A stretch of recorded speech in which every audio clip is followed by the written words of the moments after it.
Diarrhoea నియంత్రణపై ప్రజల్లో అవగాహన కలిగించేందుకు July 1వ తేదీ నుండి ఆగస్టు 31 వరకు జిల్లా స్థాయిలో ప్రత్యేక ప్రచార కార్యక్రమాన్ని నిర్వహించాలని, జిల్లాలో ఒక్క డయేరియా కేసు నమోదు కాకుండా చర్యలు తీసుకోవాలని జిల్లా కలెక్టర్ డాక్టర్ కె మాధవీలత పేర్కొన్నారు.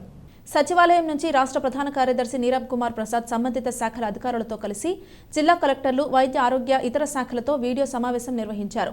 స్థానిక కలెక్టర్ క్యాంపు కార్యాలయం నుంచి కలెక్టర్, వైద్యాధికారులు పాల్గొన్నారు. కలెక్టర్ మాధవీలత రాష్ట్ర ప్రధాన కార్యదర్శి చేసిన ఆదేశాలపై సమీక్ష నిర్వహిస్తూ డయేరియాపై ప్రజల్లో అవగాహన, చైతన్యం కోసం ఇప్పటి వరకు 2 వారాల కార్యాచరణ అమలు చేస్తున్నట్లు తెలిపారు. ఈసారి రాష్ట్ర ప్రభుత్వం డయేరియా వల్ల ఒక్కరు కూడా మృత్యువాత పడకుండా చేపట్టవలసిన చర్యలలో భాగంగా 2 నెలల కార్యాచరణ ప్రణాళిక సిద్ధం చేసినట్లు తెలిపారు.